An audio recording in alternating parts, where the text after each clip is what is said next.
out to anyone that wasn't able to make it live.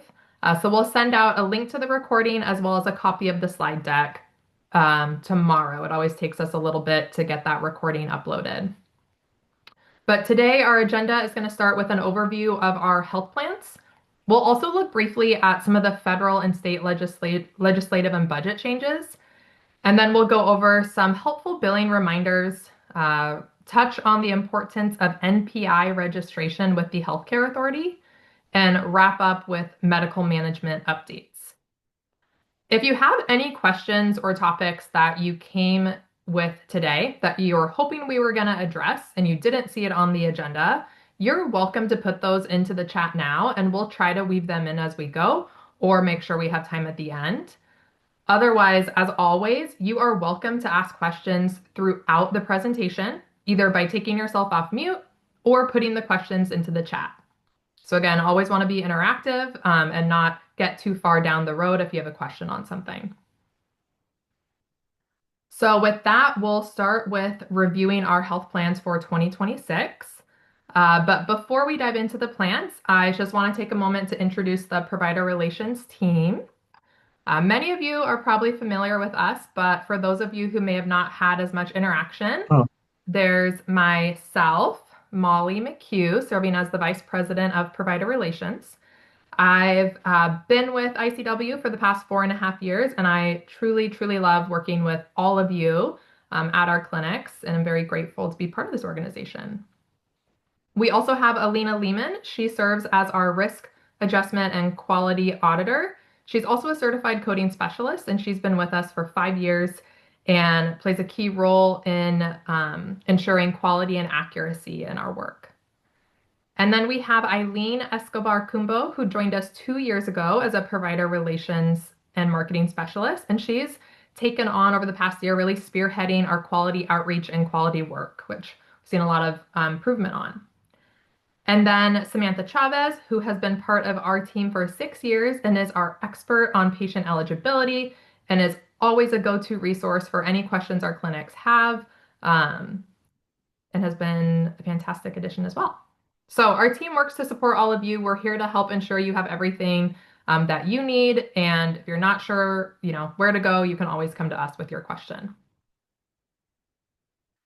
So moving into our health plans, ICW will continue to be contracted with United Healthcare Medicare Advantage, HMO, and PPO plans in 2026. We will have the same plans under our contract in 2026 as we do today. Just a little reminder of that red text. United Medicare Special Needs Plans, so those dual complete or the chronic special needs plans are not under ICW, and so those do get sent directly to United. So while we're not changing the plans under our contract, some of the health systems have started changing which plans they're going to accept in 2026, and we did want to highlight that both Multicare and Overlake have announced on their websites that they will not take the United PPO Medicare plans in 2026. They will continue to accept the HMO Medicare plans. So depending where you're located, you may have patients that see providers at those systems. So just, again, making sure you're aware if you have a PPO patient, not to refer them to those systems in 2026. It is a timely reminder, though. We just ended Medicare annual enrollment period, but there is a Medicare Advantage open enrollment period that runs January to March, and that does allow somebody who's on a Medicare Advantage plan to make a plan change one time.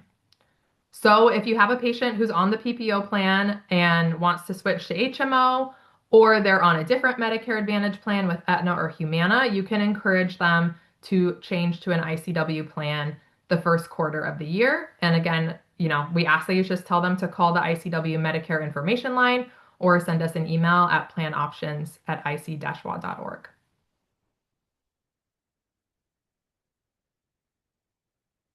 For Apple Health, similarly, no changes. We will continue to be contracted with both WellPoint, formerly Amerigroup, and United Community Plan for Apple Health in 2026. So again, no changes with those. We have received questions from clinics on which plans are under ICW. So where we typically list kind of the overall, children's health insurance or expansion plans that are under ICW, we're providing the names of the plans as they appear on the health plan portals. So for WellPoint, you look up patients on Availity. These are the plan names that show up on Availity. And then for United, those are the plan names that those plans are under ICW. So if you see those plan names with your patient, you know that is an ICW plan. But the key, of course, is that the patient has to be assigned to an ICW PCP. So they need to be both on one of these plans and assigned to an ICW primary care provider. So if you're from a primary care clinic, you're going to know, you're checking if they're assigned to one of your providers. If you're from a specialist clinic, we'll talk about in a minute, you can always check our website and our provider directory to see if that primary care provider is with ICW if you're not familiar with all our primary care providers. And then we also wanted to remind you, we have a shared risk contract with Rainier Health Network that we've had for a number of years. Since it's shared risk, we do not pay claims for these plans, but you will often receive an outreach from us asking for chart requests because that's supporting quality performance measures for these contracts. So that includes the Virginia Mason Franciscan Health Employee Plan, the Puget Sound Accountable Care Program that's under the Public Employee Benefits Board and School Employee Benefits Board, an Aetna Whole Health Program, and then a separate Medicare Shared Savings Program. So again, just a reminder, sometimes we may outreach to you for charts that are supporting these shared risk contracts.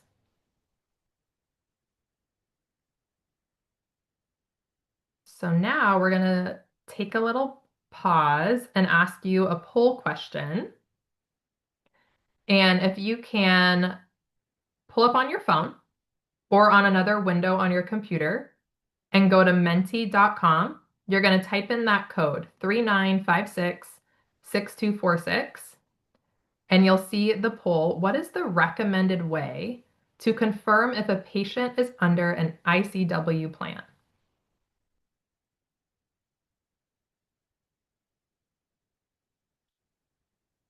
I'll give everybody a few minutes to pull that up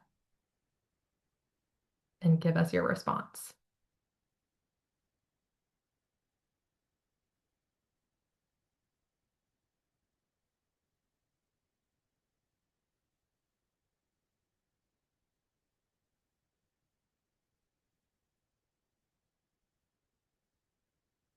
And then Eileen, when you're ready.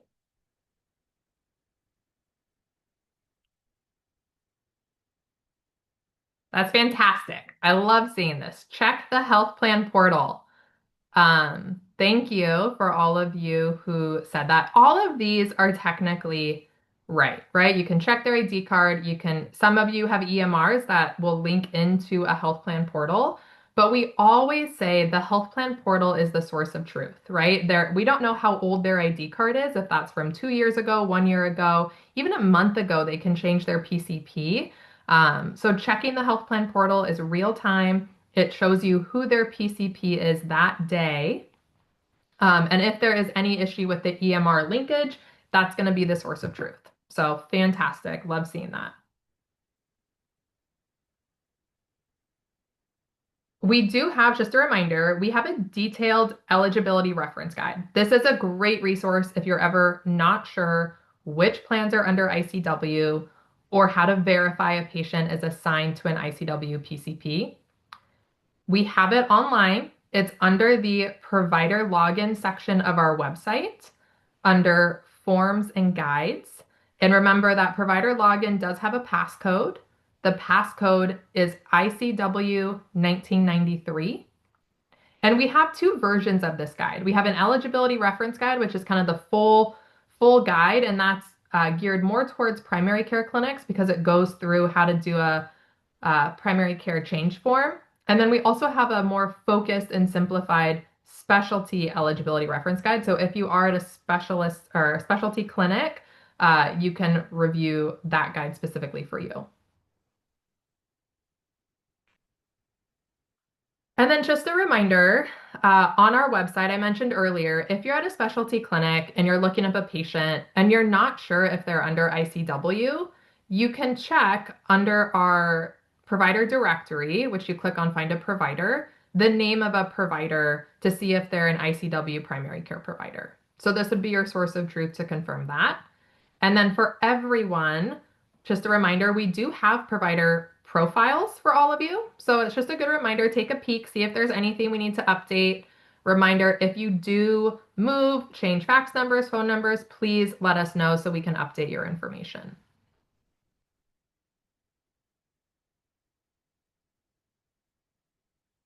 All right, so we did want to touch on and just go over, we know there's several federal policy changes that were in the 2025 reconciliation law, also referred to as the One Big Beautiful Bill Act, that will significantly affect Medicaid eligibility, coverage, and the program administration.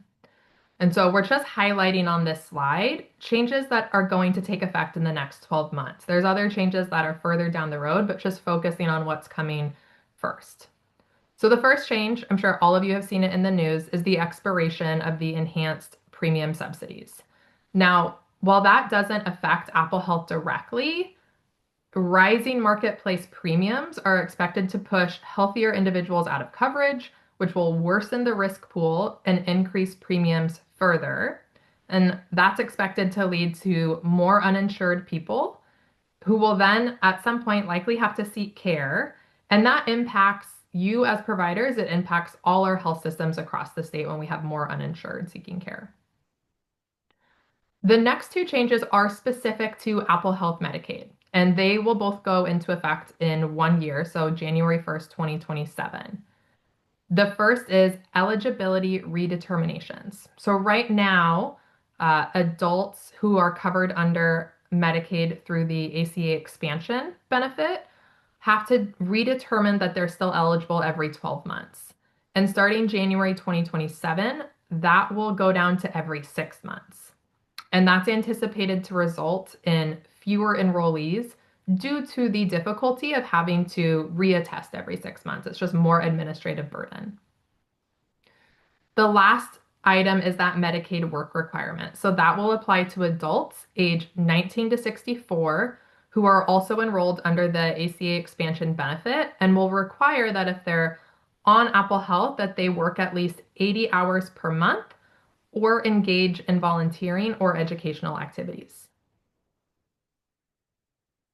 So all of these federal changes will require substantial state level planning to build out the necessary systems and processes to administer the requirements. And when we look at our state specifically, the Healthcare Authority and our state agencies are estimating that about 200 to 300,000 residents will lose coverage under those federal changes. And that includes about 70,000 children. They're also anticipating for our state a loss of about 2 to 3 billion a year in Medicaid funding, which will create additional strain on Apple Health. And then those federal pressures are coming at a time when our state is already facing a $12 to $16 billion budget shortfall. And so all state agencies, including the Healthcare Authority, which oversees Apple Health Medicaid, had to submit a budget reduction proposal to the governor. And so as part of that reduction for 2026, Apple Health implemented a 1% cut to premiums and then some additional benefit cuts as well. So given the magnitude of the deficit in Washington, that 12 to 16 billion, we're anticipating there could likely be further reductions to Apple Health funding or benefits as well over the next year. All right. I'm going to pause if there's any questions up until now before I hand it off to Asia, our claims operations supervisor.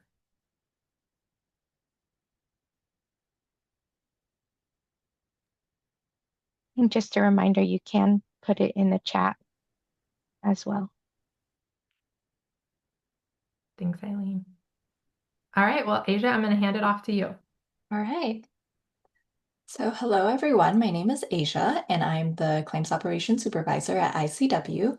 Our claims team consists of May, Stephen, and Melissa, and we're responsible for your claims processing, claim reconsiderations, or any adjudication questions.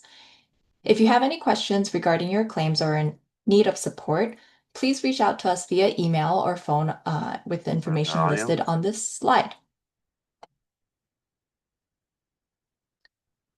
So we'll begin with a review of the corrected claim submission process. Providers should submit a corrected claim when the original claim needs to be changed after submission, and the change affects how the claim should be processed. The original claim submitted may have missing or incomplete information, such as missing procedure code, or the incorrect date of service, or missing diagnosis codes or modifiers. This includes original claims that denied for billing errors, which will also need to be submitted as a corrected claim. A corrected claim is different from a claim reconsideration, as a reconsideration is a request to review the payment or denial reason. A corrected claim is a resubmission for adjudication if any element of the claim billed needs to be changed, as ICW cannot modify or change the claim information as billed. A corrected claim needs to be marked clearly as a corrected claim to avoid being denied as a duplicate claim. Corrected claims should be submitted after the original claim has been processed by ICW and after you have received the EOP for the original claim. When submitting a corrected claim, you will need to include all the services for that date of service on the resubmission, not just the specific line being corrected. If you only submit partial services, the submission will override the original claim, and this could result in partial payment, denial of remaining services, or processing delays.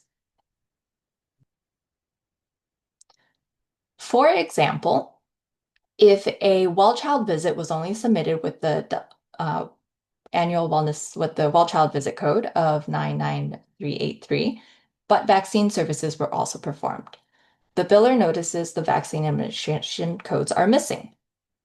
The resubmission should include both the WCV code and the vaccine administration codes. In our second example, there may be a discrepancy between the date of service in the chart note and the date of service billed on the claim for a Medicare AWV visit. A corrected claim needs to be submitted to overwrite the original claim's incorrect date of service. Otherwise, this may be considered two distinct visits in error. Corrected claims must be submitted electronically. To clearly indicate the claim is a corrected claim, you will need to use the following fields. In box 19, additional claim information, populate corrected claim as electronic comment.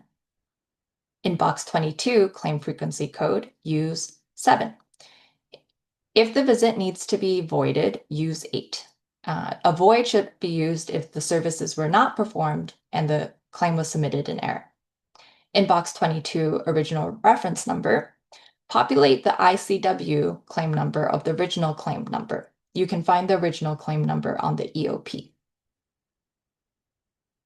The corrected claim timely filing depends on if the original claim had billing errors. If the initial claim was not clean, meaning the claim or claim lines did not meet billing requirements for payment and was denied, the timely filing limit is 6 months from date of service, or if the member had other health insurance, 6 months from the primary payer's payment or recoupment. If the original claim was submitted without billing errors and the claim lines were paid but missing information, providers have 6 months from the date of ICW remittance to submit a corrected claim.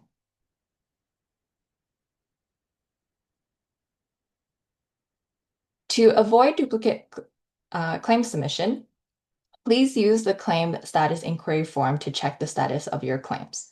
You can also use this form if you cannot locate the remittance EOP or have questions on how your claim processed. Resubmitting the same claim creates backlog in our system and delays processing times. The claim status inquiry form can be found online on our website. Please return the completed form electronically via spreadsheet via secure email if it contains PHI.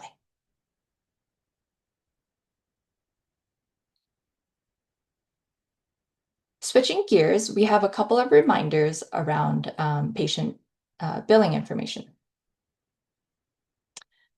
So the date of birth and the name billed on a claim must match the health plan ID card or portal. CMS and the state are refining the claim encounter submissions, and claims will reject for a date of birth mismatch or if the incorrect provider one ID is billed on the claim with what is on the health plan portal. Please make sure that the patient demographics match what is shown on the health plan portals.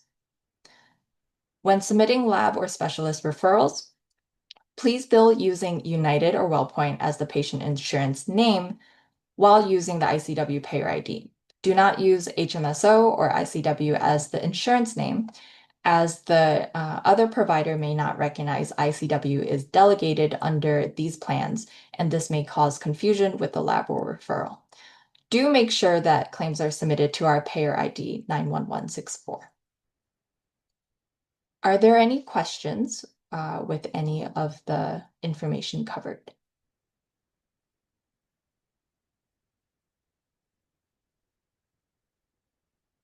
If not, I will hand it off to Samantha to review NPI requirements. Thanks, Asia. All right, we're going to go over NPI registration with the Healthcare Authority. So per the Code of Federal Regulations, all network providers must have an active core provider agreement with the Healthcare Authority. However, starting in 2026, the Healthcare Authority will have stricter enforcement on core provider agreements. What does this mean for you? As you know, providers are required to revalidate their NPI, both clinic and personal, every 5 years.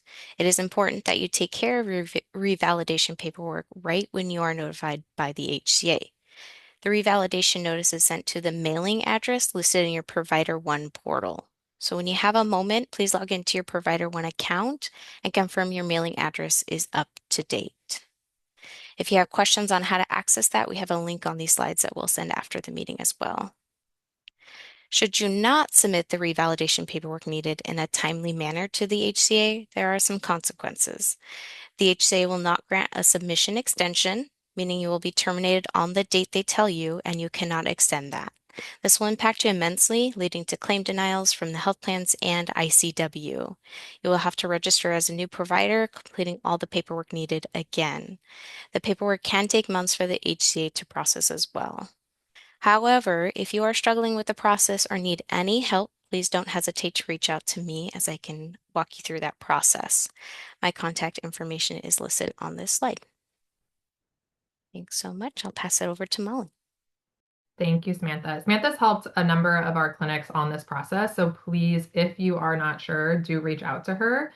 She's very familiar with calling the healthcare authority and working through that website. So we'll include that reminder and those links in the follow-up email. Again, just take a few minutes, check to make sure your address is up to date, so you get those notifications when they get sent out.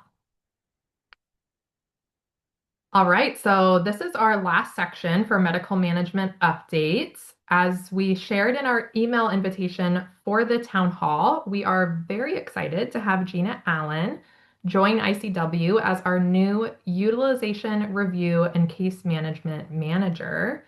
Gina brings more than 15 years experience in nursing, care coordination, utilization management, and operational leadership with her, and has already jumped right into our utilization review process here.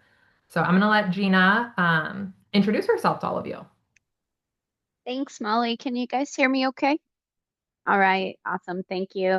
It's nice to virtually meet all of you. So thank you again for attending. I'll just do a really quick intro. My name is Gina Allen, a nurse by trade. I've worked in several areas of nursing, including hospital acute care, ICU, LTAC, SNF, rehab. I've done some home health. But most of my experience and really my passion and love is utilization management and review and care coordination.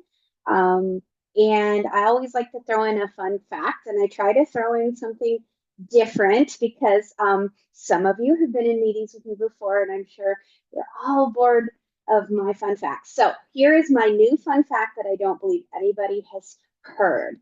When I was in high school, I served as vice president of our FFA club, which is Future Farmers of America, if anybody's ever heard of that. And I was a runner-up in state for swine showing. So there you go. That I'm all about out of fun facts, though. I'm not that cool of a person, but that is a fun fact from me. But again, please reach out if you have any questions, thoughts, concerns. I may not be able to answer right away yet, but I'll get there, I promise. So thank you for welcoming me. It's nice to meet you. Thank you so much, Gina. And with Gina on the medical management team, we have Dr. Harrington as our medical director and Sarah Bedard as our utilization review nurse. And so our medical management team plays a very critical role in supporting all of you, all of our independent providers. Their work is focused on simplifying administrative requirements and reducing the day-to-day burden on all of you so you can focus on patient care. This team also leads our care coordination and case management efforts. So they partner with both primary care and specialists to identify high-risk patients and improve care outcomes. So they're doing a lot for us, both out front and behind the scenes. All right, so we have our 2026 prior authorization guidelines. We review these annually. For 2026, we are not currently making any changes other than adding a new Medicare HMO plan referral requirement from United that I will dive into next. But wanted to remind you that our prior authorization guidelines are posted on our website. Under provider resources, Asia showed you that page earlier where that claim status inquiry form is. It's the exact same page. We have our prior authorization guidelines posted, and we'll have 2025 and 2026 posted for a few months. But again, no changes for the 2026 guidelines. All right, so we're going to dive into the new referral requirement for Medicare HMO plans effective January 1st. But before I do, I just want to note, if you're a pediatric clinic or a non-Medicare clinic with ICW, you're welcome to stay on, but feel free to multitask. This change only applies to patients on the United Medicare HMO plans. And it's also the last topic we're covering today. So thank you for your attention up to now, but just want to call out this is very specific to those patients on this plan. So this change is being driven by United, and ICW has voiced our concern and disagreement with this change to United, given the administrative burden it places on both primary care clinics and specialists, and that it can create barriers to care for patients. Despite that, they are moving forward with implementing and applying this referral requirement. So I know many of you are probably familiar with referral requirements from other Medicare Advantage plans and from prior years when United required them, but we're going to review the process as it is going to apply starting January 1st. So again, this does not apply to PPO patients and it doesn't apply to Apple Health. For those Medicare HMO patients that it does apply to, you will see on their 2026 ID cards, if that can pull up, that it will say referral required from primary care. It'll also say that in the portal. And as I said earlier, the health plan portal is going to be the most up to date because you don't know how old the ID card is that they're handing you. So the portal is always going to show you if their plan requires a referral. And now we're going to do another quick poll question. If you can go back to Menti, menti.com, either on your phone or computer, and let us know, I think the question's on the next slide, if you have access to the United Provider Portal. Do you have an active login? So again, menti.com, and the code is 3956-6246.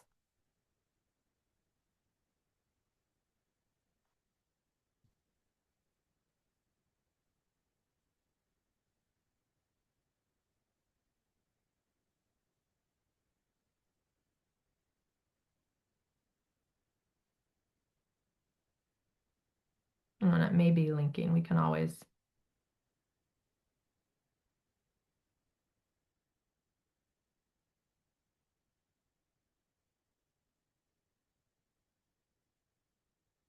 I'm going to make sure that it's working on our end. What's the code again, Eileen? Oh, 395. Sorry, it is working. It's just the slide doesn't want to show it. That's But okay. You can tell us. yeah, we've got 16 yeses, 4 nos, and 2 I don't know. Okay, so majority yeses, that's great. For the no's and I don't knows, that's going to be your homework. We'll go to the next slide.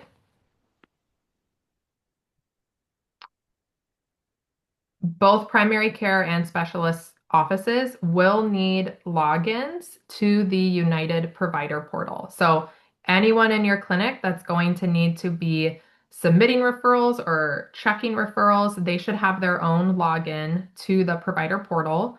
We will send out a hyperlink to how to register for it. So, you have through the end of this month to kind of take time and get set up with that.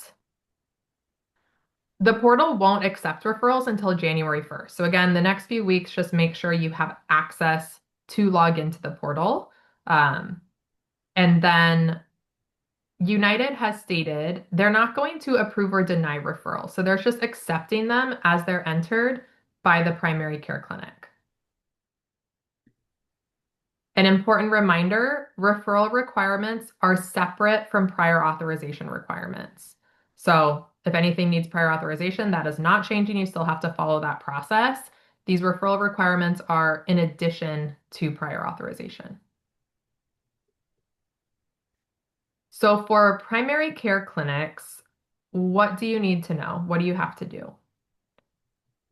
Already talked about, make sure you have access to the portal. We have the link to register. We also have their portal helpline here. So if you have any trouble, call them to get set up.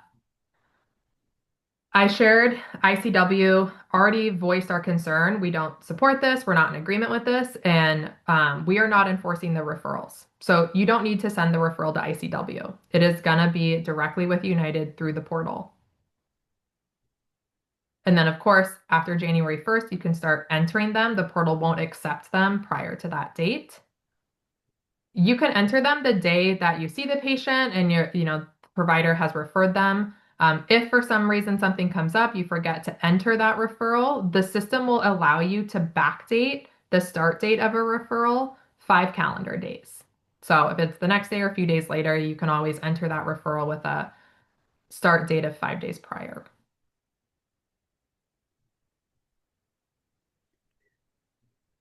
The system will make you select a specific specialist when entering a referral. But the patient can see any specialist within the same tax ID. So substitutions to a provider within the same office will still match a referral.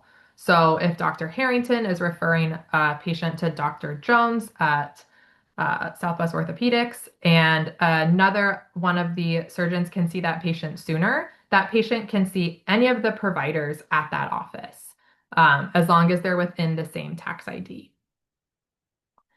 And those referrals are effective immediately upon submission. So again, your primary care, you're entering into the portal, you hit submit, it's effective immediately, but it can take 24 to 48 hours to show up on the portal.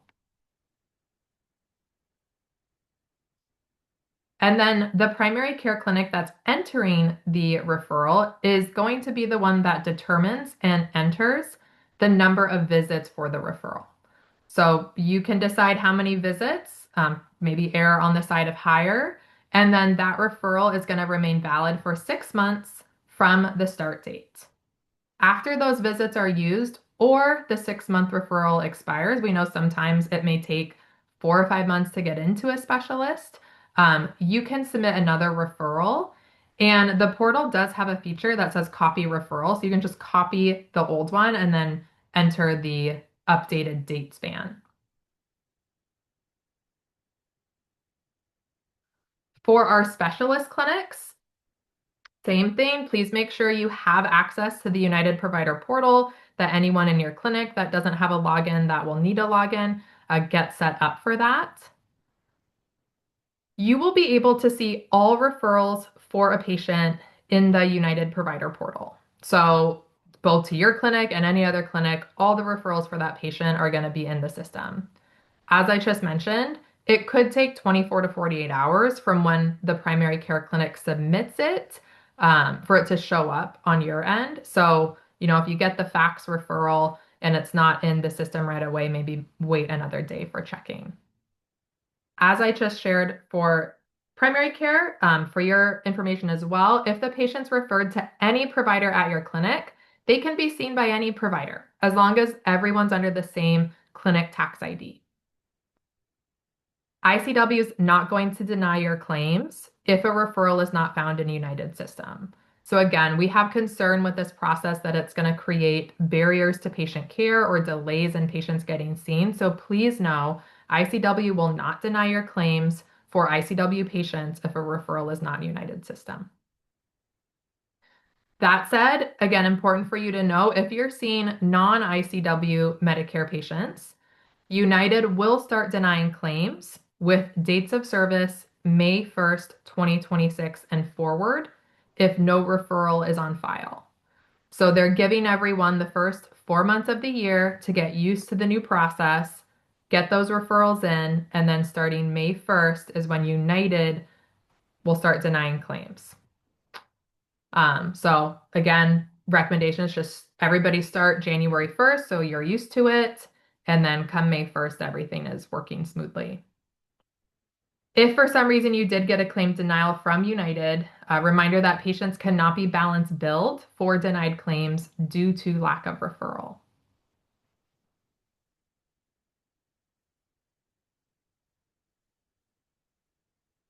Great question, Simon. I see your question in the chat and I was like, perfect timing. Is the requirement for all care outside of primary care? So United has a list of specialties that don't require a referral.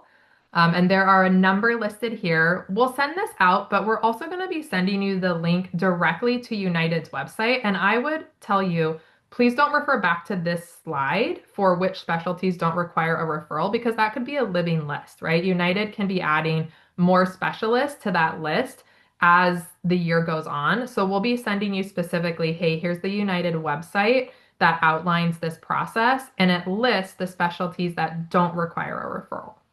So here's some of them that are on the list today: audiologist, chiropractor, of course, ER, home health, lab services, nutritionists, OBGYN, ophthalmologist, optometrist, podiatrist. So a number of specialties don't require a referral.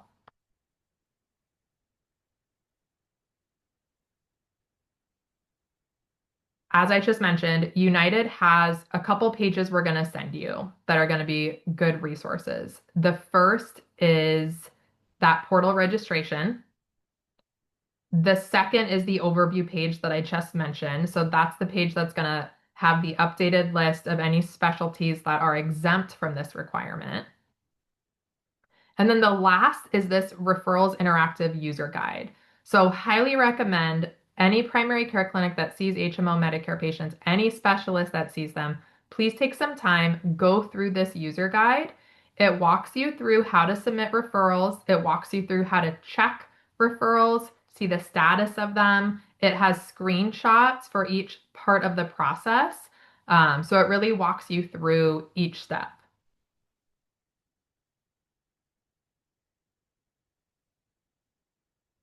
Troubleshooting. So again, this is managed by United. ICW is not validating these referrals. You don't need to send us these referrals. We're not overseeing them. So with that, I already mentioned specialists. We're going to tell you again, we're not holding or denying claims due to a missing referral in United's portal. So please, for our patients, you can continue to send us claims. If you have referral or portal issues, your first step is going to be reach out to United. They have their chat function or they have a provider support line. If you cannot get your issue resolved with United, please reach out to our provider relations specialist, Samantha or Eileen. They can assist you. They can call United with you. Usually you'll have to be on the phone to validate that you're the provider in order for the United rep to speak with us. They can also set up a Zoom session so they can look at your screen and help troubleshoot the portal with you. So you have, our provider relations team as support. Please pull us in as needed as you're getting set up with this or going through the process.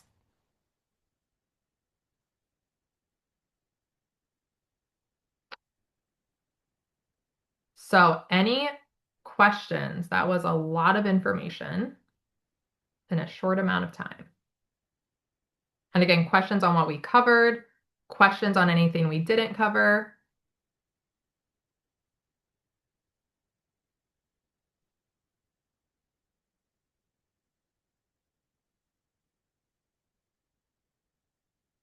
Annie has a question on prior auths for eye injections. Annie, what clinic are you from? Are you at Clearview? I can't remember. Perfect. I will reach out to you directly. We are going to send, we have you on our list to send some reminders on prior authorization. So I'll send your team a reminder on the prior authorization process for those injections for 2026. Thank you. Thanks for being on it and asking. That's fantastic. Love that it's on your radar. Any other questions?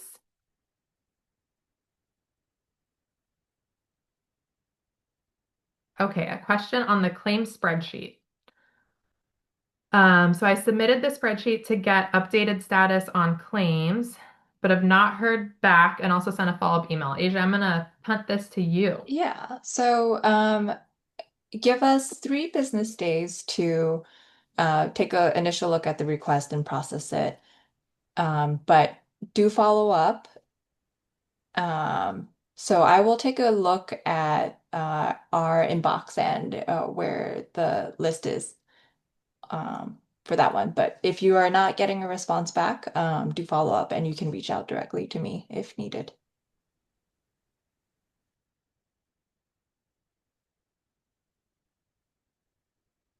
Perfect. All right. Well, again, very much appreciate everyone who joined us today. We know time is valuable. We appreciate you giving us some of your time and attention. As I mentioned, we'll send out an email tomorrow with the link of the recording today and a copy of the slide deck. Please don't hesitate to reach out if follow-up questions pop into your head later today that you didn't think to ask now. We're always here as a resource. And I hope everyone has a very safe and happy holiday season.